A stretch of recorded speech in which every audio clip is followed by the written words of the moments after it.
مومنو، تم پر روزے فرض کیے گئے ہیں جس طرح تم سے پہلے لوگوں پر فرض کیے گئے تھے، تاکہ تم پرہیزگار بنو۔ روزوں کے دن گنتی کے چند روز ہیں، تو جو شخص تم میں سے بیمار ہو یا سفر میں ہو تو دوسرے دنوں میں روزوں کا شمار پورا کر لے۔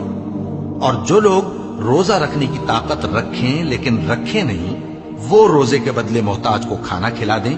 اور جو کوئی اپنی مرضی سے زیادہ نیکی کرے تو اس کے حق میں زیادہ اچھا ہے، اور اگر سمجھو تو روزہ رکھنا ہی تمہارے حق میں بہتر ہے۔ روزوں کا مہینہ رمضان کا مہینہ ہے، جس میں قرآن اول نازل ہوا، جو لوگوں کا رہنما ہے اور جس میں ہدایت کی کھلی نشانیاں ہیں اور جو حق و باطل کو الگ الگ کرنے والا ہے۔ تو جو کوئی تم میں سے اس مہینے میں موجود ہو چاہیے کہ پورے مہینے کے روزے رکھے، اور جو بیمار ہو یا سفر میں ہو تو دوسرے دنوں میں روزے رکھ کر ان کا شمار پورا کر لے۔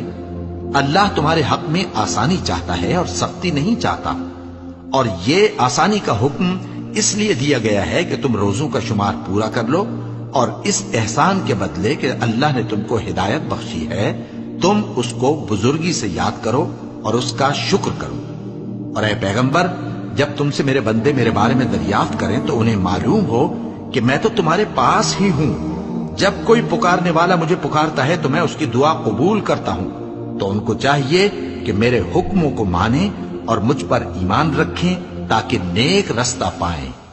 روزوں کی راتوں میں تمہارے لیے اپنی عورتوں کے پاس جانا جائز کر دیا گیا ہے۔ وہ تمہاری پوشاک ہیں اور تم ان کی پوشاک ہو۔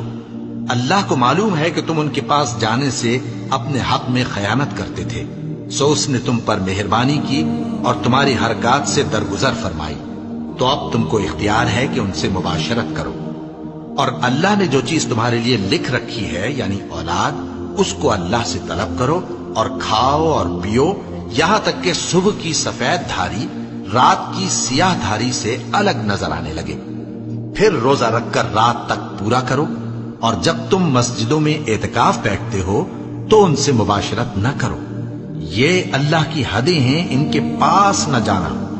اسی طرح اللہ اپنی آیتیں لوگوں کے سمجھانے کے لیے کھول کھول کر بیان فرماتا ہے تاکہ وہ پرہیزگار بنے۔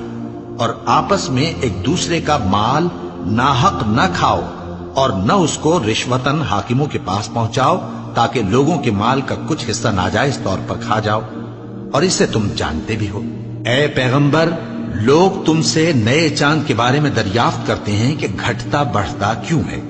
کہہ دو کہ وہ لوگوں کے کاموں کی میعادیں اور حج کے وقت معلوم ہونے کا ذریعہ ہے، اور نیکی اس بات میں نہیں کہ احرام کی حالت میں گھروں میں ان کے پچھواڑے کی طرف سے آؤ، بلکہ نیکوکار وہ ہے جو پرہیزگار ہو، اور گھروں میں ان کے دروازوں سے آیا کرو، اور اللہ سے ڈرتے رہو تاکہ کامیاب ہو جاؤ۔ اور جو لوگ تم سے لڑتے ہیں تم بھی اللہ کی راہ میں ان سے لڑو، مگر زیادتی نہ کرنا، کہ اللہ زیادتی کرنے والوں کو دوست نہیں رکھتا۔ اور ان کو جہاں پاؤ قتل کر دو، اور جہاں سے انہوں نے تم کو نکالا ہے یعنی مکے سے، وہاں سے تم بھی ان کو نکال دو۔ اور دین سے گمراہ کرنے کا فساد قتل و خونریزی سے کہیں بڑھ کر ہے۔ اور جب تک وہ تم سے مسجد حرام یعنی خانہ کعبہ کے پاس نہ لڑیں، تم بھی وہاں ان سے نہ لڑنا۔